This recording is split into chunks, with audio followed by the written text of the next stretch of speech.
งนั่นแหละกระทบรถเอง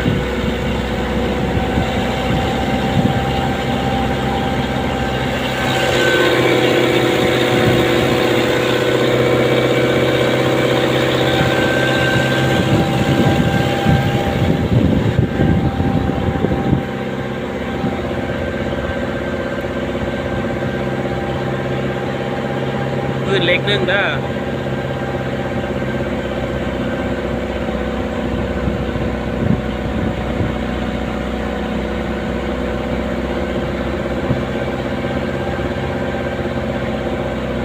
ก้อนหินกับปลากลางทางเลย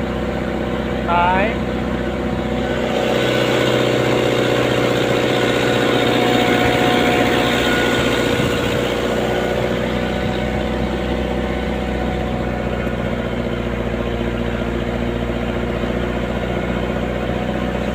ขึ้นไปว่าท่านขึ้นไปว่าท่านบนรถเพลนี่ทุกบนรถเพลนี่แหละบนรถนอนนั่นแหละ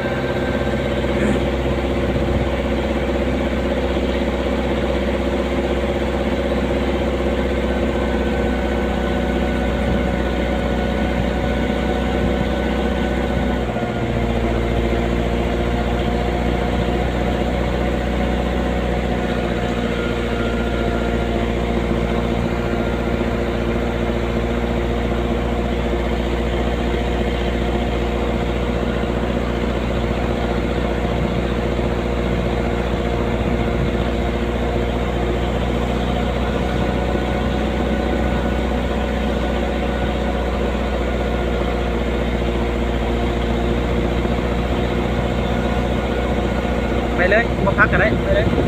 ไม่งานเราขอให้ไป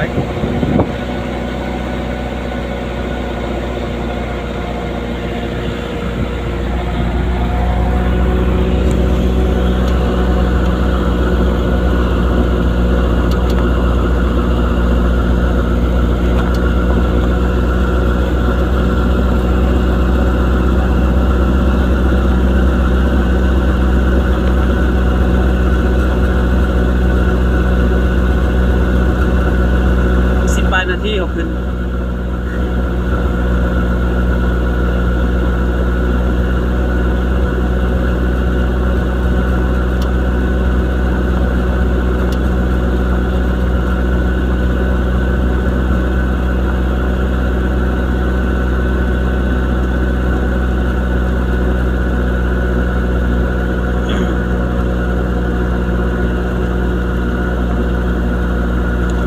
คืนนี้ครับมานอนอยู่นี่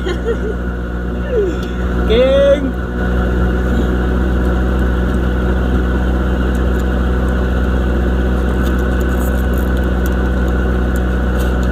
พูดแบบเปลี่ยนแรงมากแล้วมึงพูดอยู่ทึ่งพูดเลยชอกสัญญาณนู่นน่ะเดี๋ยวรถก็พักอย่างก็ล้อได้รถน่ะ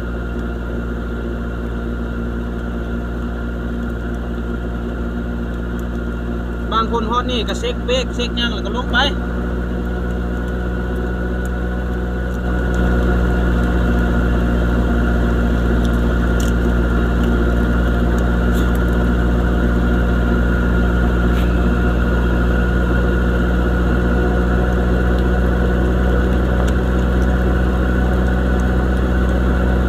โน้จ่าอะไรเปิดประตูปะ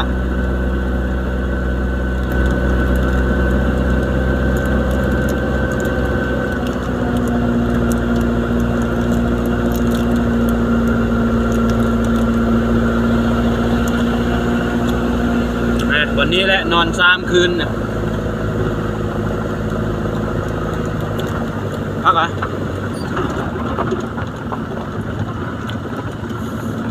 ซ้ำให้ก็วะ